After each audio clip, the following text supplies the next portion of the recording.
Sungguh mengerikan, Israel dikepung badai pasir kuning hingga banjir, persulit rencana invasi ke Gaza.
Cuaca buruk ekstrim melanda sejumlah wilayah di Israel di tengah serangan besar yang akan dilancarkan militernya ke wilayah Gaza, Palestina. Apakah ini azab? Daerah perbatasan Israel dilanda badai pasir yang mengerikan. Bahkan hujan tersebut menyebabkan banjir di kota itu hingga invasi terpaksa harus ditunda. Kondisi cuaca yang ekstrim memaksa otoritas Israel untuk menunda operasi darat yang telah dilancarkan di jalur Gaza, di mana bencana tak terduga itu melanda Tel Aviv pada hari Minggu, dilansir Tribun Video. Dalam video yang beredar terlihat mobil-mobil berusaha melintasi jalan yang tergenang. Sementara itu, keputusan untuk menunda operasi militer di jalur Gaza diambil menyusul adanya banjir yang melanda Tel Aviv. Pemerintah Israel harus memprioritaskan penanganan darurat dan keselamatan warganya di tengah bencana. Di sisi lain, menurut 3 pejabat senior Israel, mereka menunda invasi itu karena kondisi cuaca buruk, di mana hal itu akan mempersulit pilot pesawat dan juga operator drone untuk melakukan operasi udara yang mendukung pasukan darat Israel. Adapun 3 orang pejabat itu sebelumnya membocorkan bahwa militer Israel sedang bersiap untuk segera menyerang jalur Gaza. Pihaknya mengerahkan puluhan ribu tentara yang diperintahkan untuk merebut kota Gaza dan menghancurkan kepemimpinan wilayah itu saat ini. Setelah banjir besar, kini badai pasir mengerikan melanda Israel, persulit rencana invasi ke Gaza. Cuaca buruk ekstrim melanda sejumlah wilayah di Israel di tengah serangan besar yang akan dilancarkan militernya ke wilayah Gaza, Palestina. Daerah perbatasan Israel dilanda badai pasir yang mengerikan. Badai pasir tersebut dilaporkan menyapu wilayah Azraq di Yordania. Informasi tersebut dilaporkan beberapa media di Timur Tengah, termasuk juga disoroti seorang reporter dan jurnalis E24 News. Tampak dalam sebuah video badai pasir dan angin kencang menghadirkan kepanikan di wilayah Azraq, Yordania.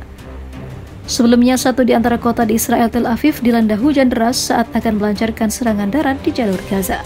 Bahkan hujan tersebut menyebabkan banjir di kota itu hingga invasi terpaksa harus ditunda.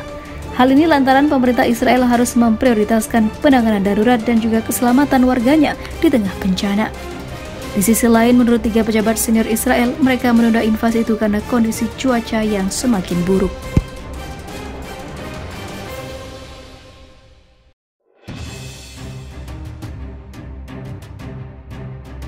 Di ribuan warga Zionis berlarian kabur ketakutan mencari pertolongan. Hal itulah sama seperti apa yang dilakukan oleh warga Palestina ketika tentara Zionis datang dengan serangan tiba-tiba, bahkan memblokir warga melakukan ibadah di Masjid Aqsa, masjid yang merupakan tempat suci menjadi kebanggaan seluruh muslim di dunia.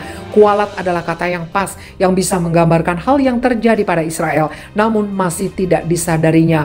Allah menyebutkan di dalam surat Al-A'raf ayat 167, ingatlah ketika Tuhanmu memberitahukan bahwa sungguh Dia akan mengirim orang-orang yang akan menimpakan azab yang seburuk-buruknya kepada mereka, orang-orang Yahudi, sampai hari kiamat. Sesungguhnya Tuhanmu sangat cepat siksanya dan sesungguhnya Dia Maha Pengampun lagi Maha Penyayang. Quran surat Al-A'raf 167. Pada ayat itu Allah memberitahu bahwa Allah akan mengirimkan orang yang akan menimpakan azab terhadap kaum Yahudi. Azab itu seperti kehinaan dan kerendahan, termasuk pula kewajiban membayar jizyah atau pajak. Misalnya ketika Allah mengirimkan kepada mereka Nabi Sulaiman alaihissalam, kemudian Raja Buktanashir yang membunuh dan menawan mereka serta menetapkan mereka untuk membayar pajak yang mereka serahkan kepada orang-orang Majusi. Kemudian orang Yahudi itu berada di bawah penindasan raja dari Yunani hingga diutusnya Nabi Muhammad SAW. Kemudian juga menetapkan pemungutan pajak dari mereka. Mereka senantiasa dalam kehinaan di bawah kekuasaan orang lain. Musafir menyebut kata ta'azzana adalah berwazah tafa'alah, merupakan kata kerja dari al-zaunu yang berarti memberitahu. Ada juga yang memaknai sebagai memerintahkan.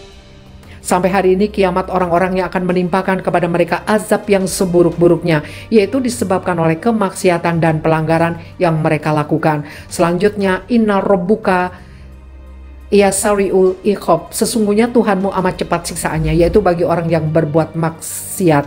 Wa innahu laghafurur rahim, sesungguhnya dia adalah maha pengampun lagi maha penyayang bagi orang-orang yang bertaubat. Oleh karena itu Allah banyak menyandingkan antara targhib pembangkit harapan dan tarhib pembangkit rasa takut, agar jiwa manusia tetap berada di antara rasa berharap dan rasa takut. Kalaupun sekarang justru mereka orang Yahudi yang menindas orang Palestina, baik dari kalangan muslimin maupun Kristiani. Mereka juga bahkan merampas harta kaum muslimin. Itu bukan karena kekuatan mereka, tapi lebih pada kelemahan umat Islam yang kurang kompak, bersatu dan berjamaah. Kalau sudah muncul kekuatan berjamaah, maka akan kembali mereka orang-orang Yahudi yang harus membayar jizyah. Patut kita renungkan. Dan telah kami tetapkan terhadap Bani Israel dalam kitab itu, sesungguhnya kamu akan membuat kerusakan di muka bumi ini. 2 kali pasti kamu akan menyombongkan diri dengan kesombongan yang besar. Maka apabila datang saat hukuman bagi kejahatan pertama dan kedua, kami datangkan kepadamu hamba kami yang mempunyai kekuatan yang besar. Mereka merajalela di kampung, itulah ketetapan yang pasti terlaksana. Quran Surat Al-Isra. Maka sebenarnya ulah membabi buta pasukan Zionis Yahudi menjajah Palestina, upaya Yahudisasi di kawasan Al-Quds menghalangi umat muslimin beribadah sholat di rumah Allah, masjid. Itu semua hanyalah golongan terakhir dari kepongahan mereka dan keingkarannya terhadap Allah.